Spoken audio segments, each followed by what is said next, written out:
예수 십자가에 흘린 피로써 그대는 씻기어 있는가?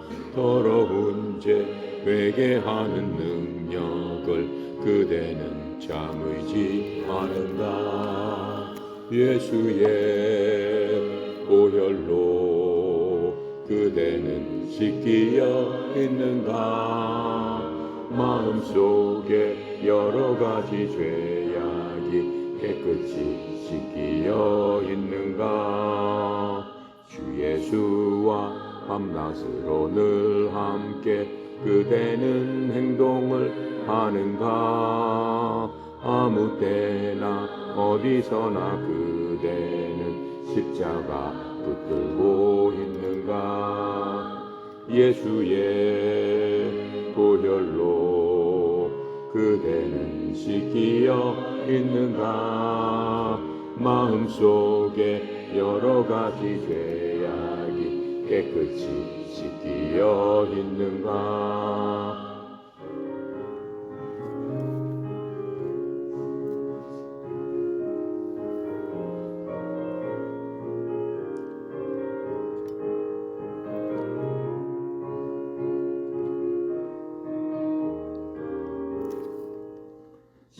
예수 다시 올 때 그대는 영접할 예복이 있는가?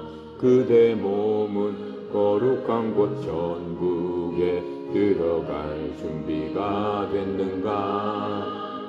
예수의 보혈로 그대는 씻기어 있는가? 마음속에 여러 가지 죄악이 깨끗이 씻기어 있는가?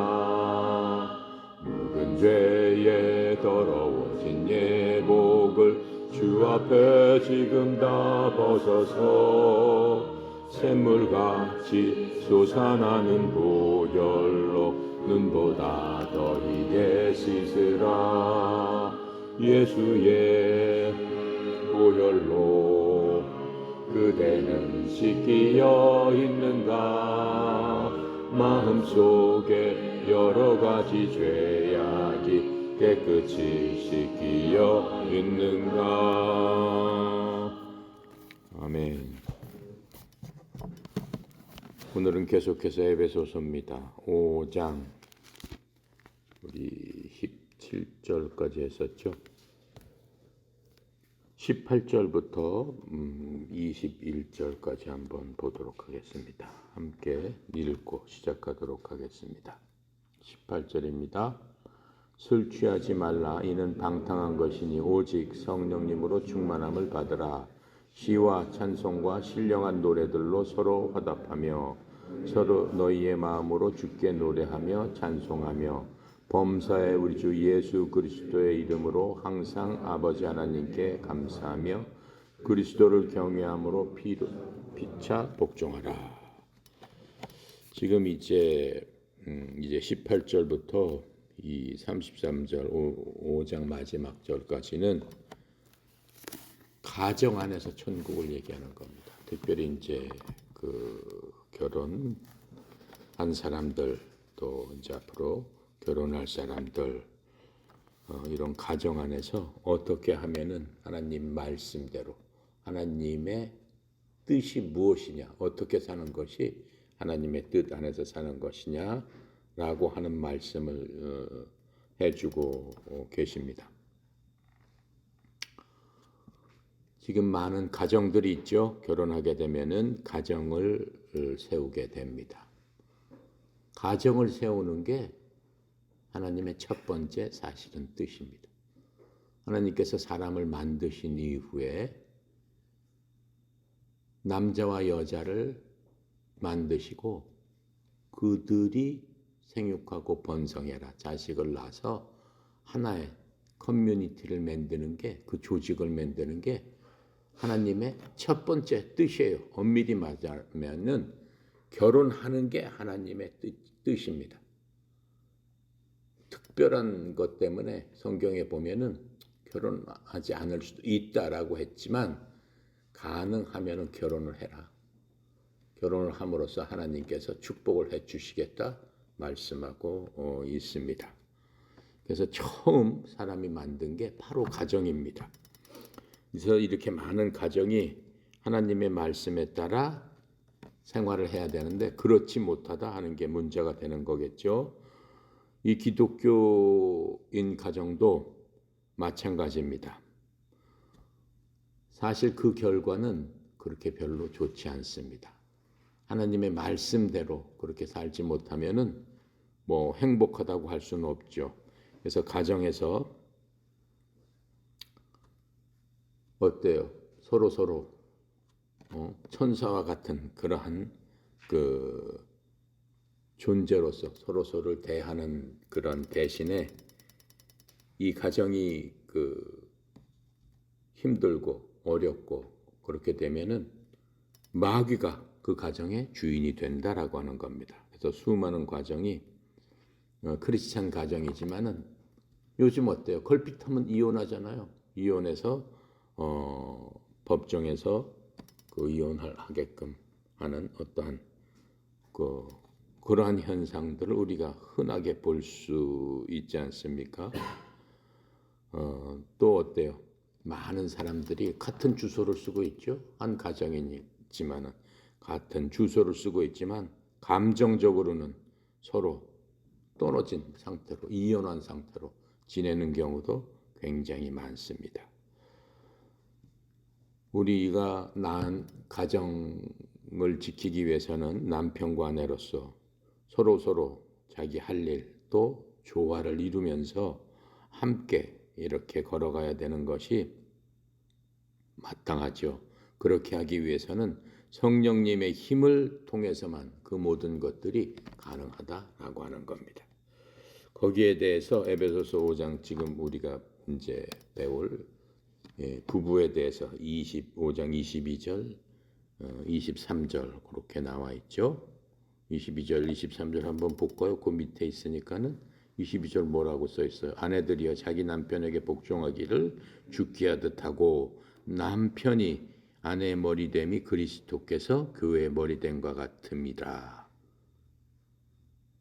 그렇기 때문에 그렇게 복종해야 된다라고 하는 겁니다.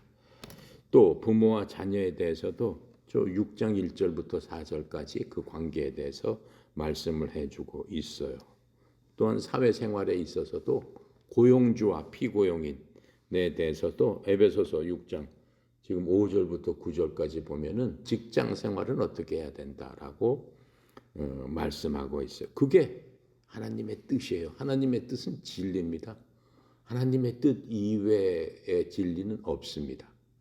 그러니까는 그 하나님의 뜻 안에서 우리가 모든 것을 행할 적에 하나님께서 축복하시고 그런 가정이나 사람들을 직장이나 돌보시게 되는 거죠. 그래서 이렇게 바울이 그 묘사한 하나님의 백성들이 서로 연합하는 거죠. 가정에서도 연합하고 직장에서도 연합하고 부모와 자녀도 연합이죠. 이러한 연합을 깨달아야지만은 하나님의 뜻에 합당한 관계가 될 수 있다라고 하는 겁니다. 즉 축복의 관계가 될 수 있다라고 지금 우리에게 알려주고 있는 겁니다. 그래서 우리가 이러한 조화로운 이러한 삶을 살기 위해서는 매일매일 이러한 생활을 하나님의 말씀대로 순종함으로써 지켜나감으로써 이 땅에서 뭘 할 수 있다라고 하는 거예요. 천국을 맛볼 수 있다라고 하는 겁니다. 왜요? 이 땅에 우리가 사는 건 앞으로 영원히 살아야 될 그곳의 모형이라고 그랬습니다. 샘플이라고 그랬습니다. 18절에 이제 보니까는 술 취하지 말라 거기에는 방탕한 것이 있다. 즉 과도하게 된다라고 하는 거예요. 넘치게 된다라고 하는 거예요. 그래서 오직 성령님으로 충만해라. 성령님으로 충만함을 받아라. 즉 이렇게 설명을 해주고 있습니다. 성령님으로 충만해라.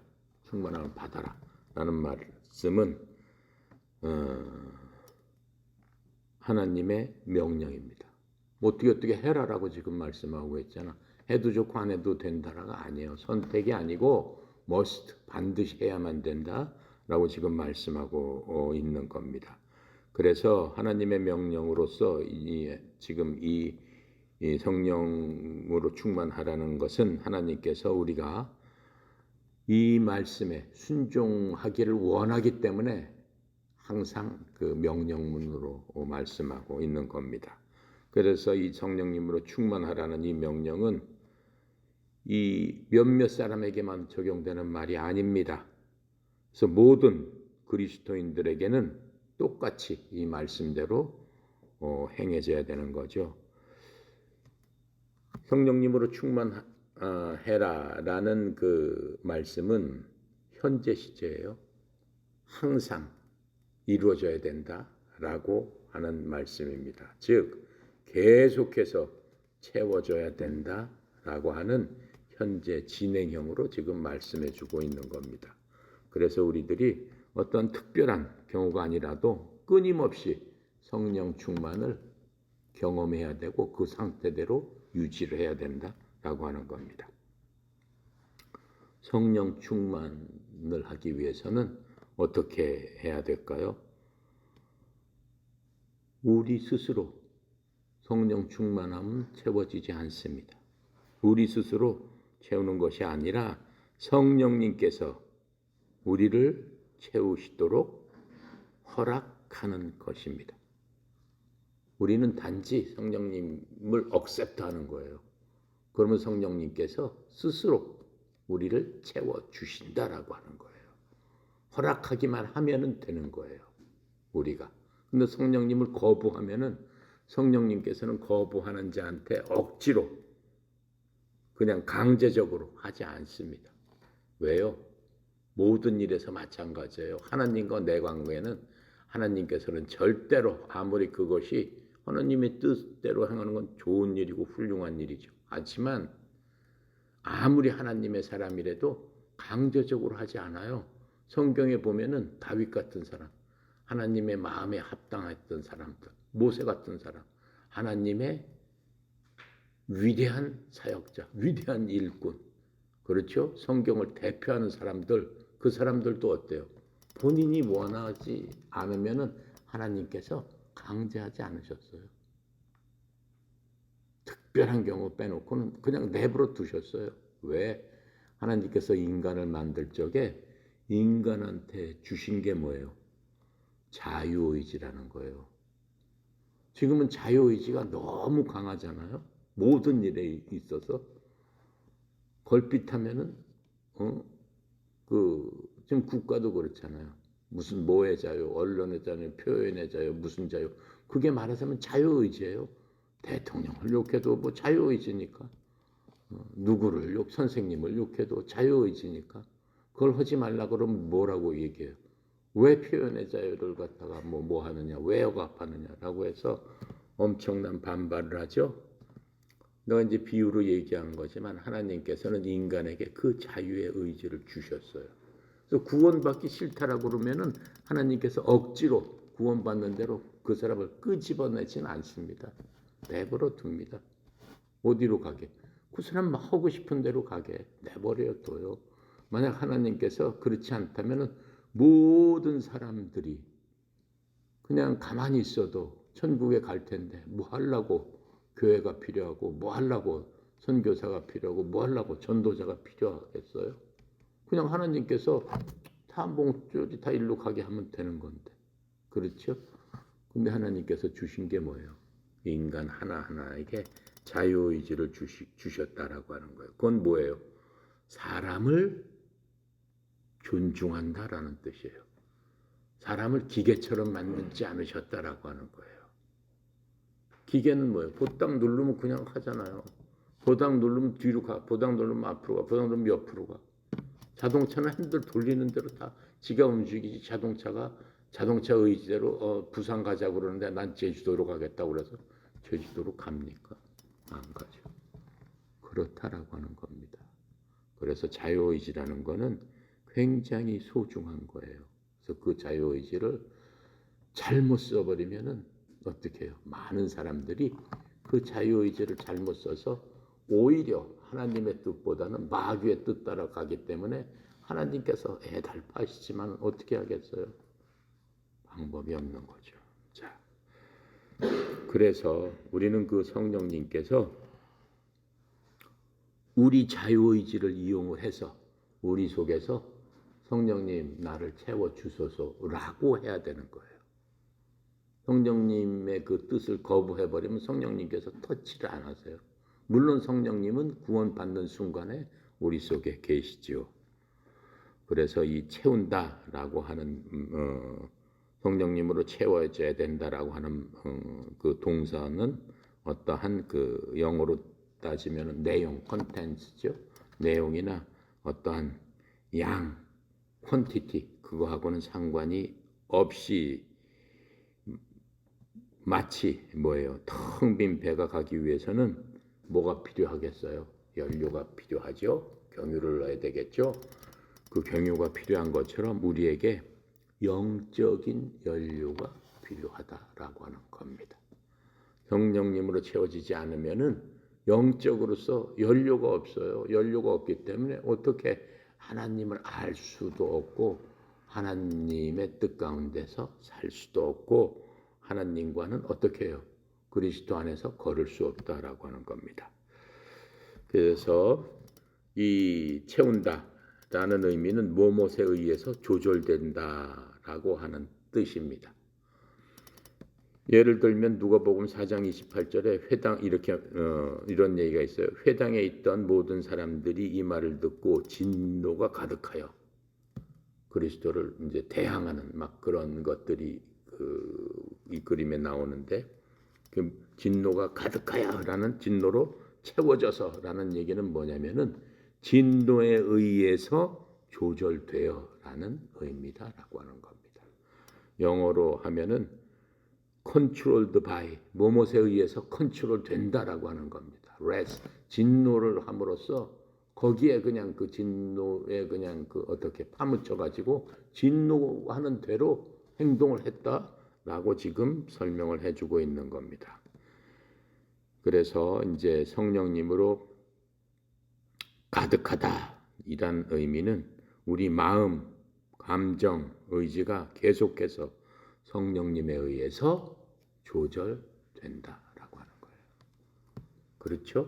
감정, 마음, 의지가 성령님에 의해서 조절된다. 사람이 그리스도를 구원자로 믿을 적에 여러분이나 나나 그 구원을 받았죠? 언제 구원을 받는다고 그랬어요? 믿음으로 구원을 받는다고 그랬어요. 누구를 믿음으로?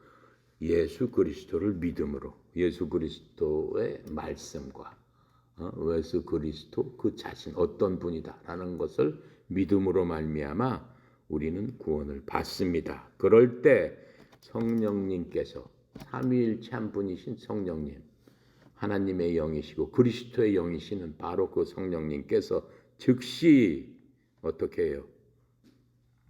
우리를 성령님 안으로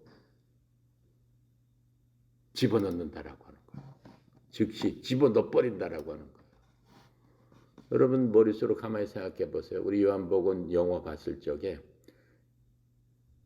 요르단강 강에서 세례 요한이 거기 들어가 가지고 사람들을 요한한테 오는 사람들한테 어떻게 해요? 잡아다가 물속에 뒤로 확 집어넣어 버리잖아요. 말하자면 그렇게 한다라고 하는 거예요. 성령님께서 구원받겠다고 구원받고 나오는 사람들 예수 그리스도를 믿음으로써 예수 그리스도의 이름과 예수 그리스도 자신을 믿는 자를 믿겠습니다라고 자기 자유의지대로 주님 앞에 나온 사람들을 성령님께서 잡아서 요한이 집어넣어 버리듯이 우리를 그렇게 하셨다라고 하는 거예요. 그래서 성령 침례를 바로 받게끔 해 주심으로써 그리스도 몸 안으로 우리는 들어가게 돼 있는 겁니다. 그 받는 순간에 그리스도 몸 안으로 들어가는 거예요. 그것을 그리스도의 지체가 되었다라고 하는 거예요. 그러니까 우리는 그리스도 몸 안에 한 일부분이 됐어요. 그 안에서. 그래서 구원받는 순간에는 그리스도 몸 안에서 떨어져 나올래야 떨어져 나올 수가 없어요. 여러분 코나 귀나 발이 내 몸 안에 있잖아. 귀가 나 떨어져 나가겠습니다. 이 몸이 나 귀찮아서 안 되겠어. 나 떨어져 나가야겠어. 떨어져 나갈 수 있어요? 없어요. 언제까지 못 나가요? 내 몸이 죽을 때까지 못 나가는 거예요. 안 나갈 수가 없는 거예요. 지금 그 말씀을 해주고 계시는 거예요. 그래서 침례 받는 순간 바로 성령님께서 우리를 침례했다는 얘기는 그리스도 몸 안으로 집어넣어 버렸다라고 하는 겁니다. 그 얘기를 고린도전서에서 해주고 있어요. 12장 13절에 이렇게 설명해주고 있어요. 우리가 이방인이나 유대인이나 매인자나 자유로운 자나 모두, 그러니까는 어떠한 사람의 지위, 여하, 나이 이런 걸 불문하고 사람으로 태어났으면은, 그리스도를 믿게 되었으면은 모두 한 성령님에 의해서 침례를 받아 한 몸 안으로 들어왔으며, 그렇잖아요. 한 몸 안으로 들어왔으며 모두가 마시게 되어 한 성령 안으로 들어왔느니라. 이렇게 말씀해 주고 있는 겁니다. 이 성경을 보면은 성경책 어느 곳에서도 우리가 성령님에 의하여 침례를 받아야 한다는 명령이 없습니다. 교회 가면 가끔가다 그런 말씀을 하시는 분들이 있어요. 지금 이 시간에 성령님으로 침례를 받읍시다 하고 막 박수치고, 그렇죠? 성령님 쏟아 부어주세요. 불같은 성령을 받아야 합니다라고 막 쏟아 부어주세요라고 하는 그런 얘기가 있어요. 안 맞는 말이에요. 전혀 신약적으로는 맞는 말이 아니에요. 왜? 성령님은 이미 우리 속에 들어와 계신데 뭘 또 받아요? 어떻게 받아요? 내가 받고 싶다고 해서 받아요? 못 받아요. 왜? 성령 침례는 일생에 순간적으로 내가 눈 깜빡하는 순간적으로 이미 여러분들은 다 받았다라고 하는 거예요. 그래서 성령님께서는 우리 속에 계시면서 우리를 집으로 삼고 계시는데 무슨 성령님을 그렇게 복부수처럼 또 받겠어요? 우리가 할 수 있는 건 뭐라고 그랬어요? 오신 성령님께 나를 내두어 드리는 것단 말이에요. 내 의지를 성령님 앞에 굴복시키는 그 일이 우리가 해야 될 일이지, 다시 받을 수는 없다. 그건 되지 않는 얘기다. 그건 맞지 않는 얘기다 라고 하는 겁니다. 그래서 어느 성경책에는 성령님에 의해서 침례를 받아야 한다는 명령은 없습니다. 왜요? 내가 이미 설명한 것처럼 성령 침례는 이미 우리가 예수 그리스도를 구주로 받아들이는 그 순간, 몇 월, 며칠, 몇 시, 몇 분, 몇 초 아시죠? 하나님은 아시지만 난 몰라요. 아는 사람도 있어요. 하지만 대부분 몰라요. 바로 그 순간 어떻게 해요? 발생하는 일입니다. 그래서 단 한 번, 일생에 단 한 번 경험하게 되는 것이기 때문에 그렇습니다. 이해가 갑니까? 굉장히 중요한 거예요. 굉장히. 잘못해버리면은 성령 무슨 집회 그거는 좀 그렇죠. 내가 뭐라고 비는 할 수는 없지만 그건 좀 그런 거예요. 예. 그리고 그 성경에 보면은 성령님이 언제 오셨다고 그랬어요? 예수님 떠나가시고 오순절날, 그렇죠? 50일째, 순이 10이라는 뜻이잖아요. 5번에 15 곱하기 10, 50일 날 예수님 승천하시고 성령님께서 너희들이 저거 한 다음에 성령을 받아라라고 했어요. 성령을 받아라라고 했을 적에 어때요? 그 받기 위해서 모여 있었다고 그랬어요. 그렇다면은 내가 아까 구원 받을 적에 성령님께서 그 안에 오시는데 왜 이미 그 사람 다 구원 받은 사람인데 그때 안 오시고 무슨 오순절날 또 성령을 받느냐, 이렇게 얘기할 수 있죠. 그렇잖아요. 앞뒤가 안 맞는 얘기 아니야. 그럴 수 있잖아요. 그런 중요한 게 뭐냐면은 마태복음, 예수님 떠나가시기 전까지는 어느 시대 때 사람이야? 마태나 누가나 요한이나 어떤 사람이나 다 어느 시대 때 사람이에요? 모세와 같이 구약 시대 때 사람이에요. 우리처럼 신약 때 시대 때 사람이 아니란 말이에요. 구약 시대 때는 그러면은 다윗도 구원받고 이스라엘 모든 백성들이 나올 적에 200만의 백성이 다 구원받았어요. 그럼 구원받는 순간에 어떻게 되는 거야? 성령 받아야 되는 거 아니냐? 그렇죠? 근데 그 사람들 성령 받은 일이 없어요. 그럼 그 사람 뭐 어떻게 된다는 거냐? 구약 시대 때는 성령님께서 인간들 하나하나 마음속에 들어와서 사시질 않았다라고 하는 거예요. 예수님께서 돌아가시면서 뭐가 시작된 거예요? 율법을 완성시켰단 말이죠. 율법을 완성시킨 그 중에 하나가 뭐예요? 성령님께서 우리 속에 내재하신다. 우리 속에 함께 우리와 함께 사신다라고 하는 거란 말이죠. 그게 신약성도하고 구약성도하고는 틀린 거예요. 다윗이 뭐 그렇게 위대한 왕이었지만 다윗 안에는 성령님이 안 계셨어요. 물론 계실 때도 있었어요. 다윗이 간음죄를 짓고 살인죄를 짓고 뭐라고 기도해요? 하나님의 거룩한 영을 저한테 거두지 말아 주십시오. 하나님 제발 제가 울며 불며 간구하기는 하나님의 거룩한 영을 제게 거두지 말아 주십시오. 하면서 금식하면서 통회하면서 울면서 하나님 앞에 그렇죠? 옷을 찢으면서 괴로워하면서 그렇게 부르짖었다라고 한 거란 말이에요. 내 눈이 강물을 이룹니다라고 할 정도로 그렇게 부르짖었어요. 두려웠어요.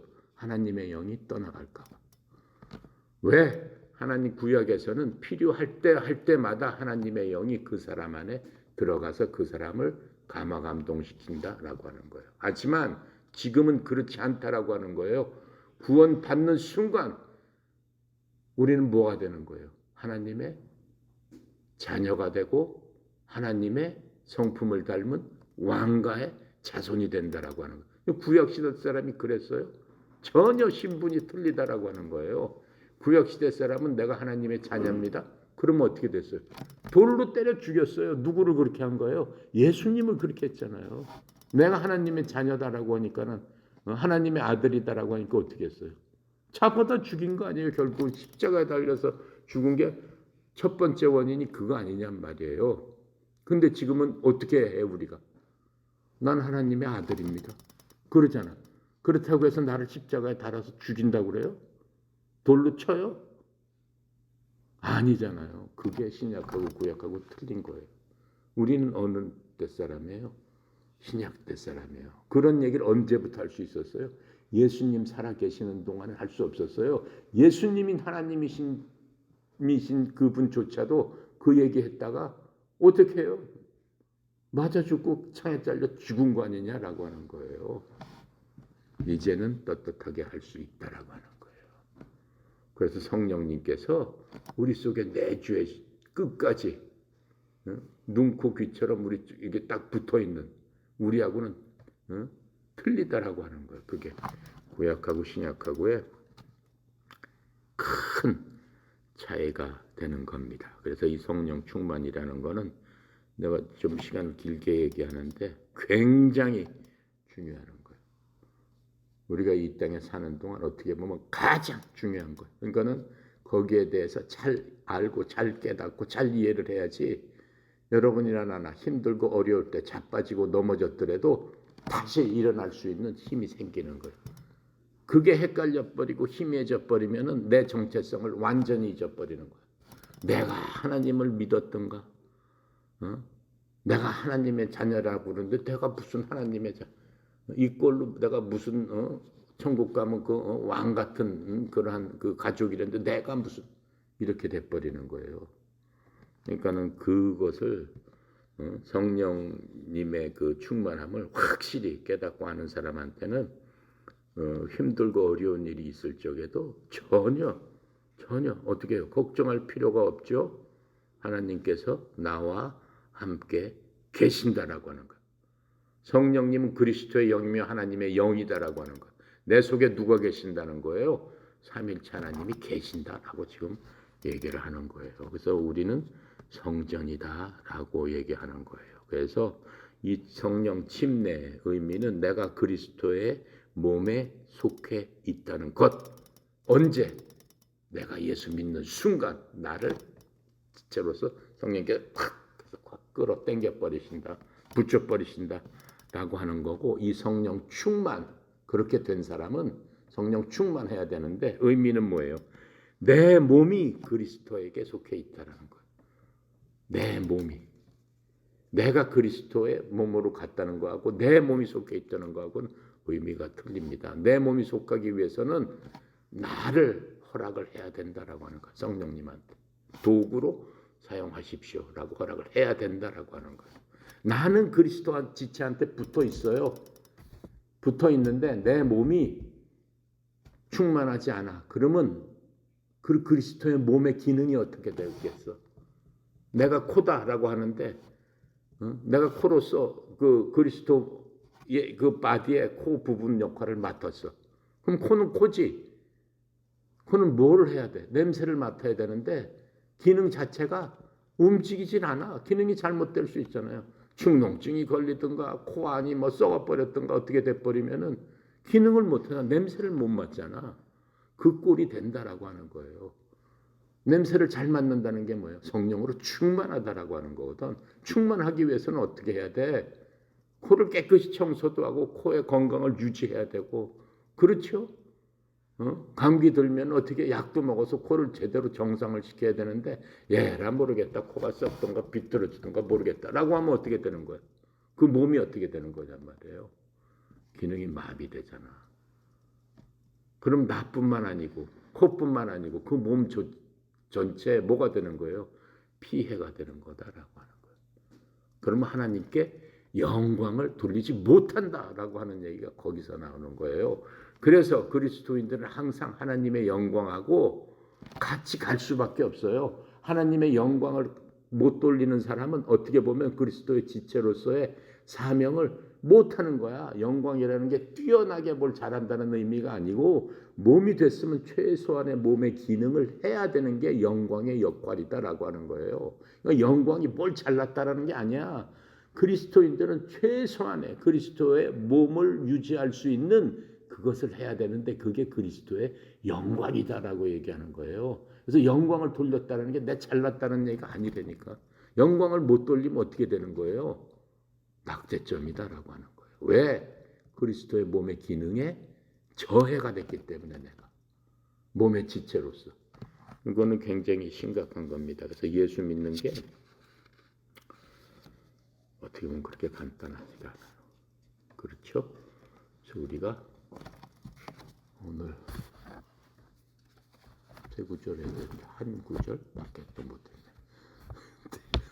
어쨌든 간에 성령 충만하고 이런 거는 사실은 너무 중요한 거야. 뭐 구절이 문제가 아니고, 우리가 그것을 삶에 실천했을 적에 여러분 진짜 하나님께서 왜 나를 구원하셨나?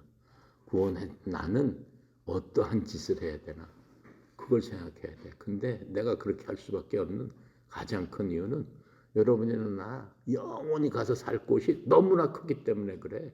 너무나 위대하기 때문에 그래요. 내 생각을 beyond my mind야. 내 생각을 뛰어넘는 그 엄청난 너무나 좋은 곳, 그것이 우리 것이기 때문에 그렇다라고 하는 거. 그럴 수밖에 없다라고 하는 거.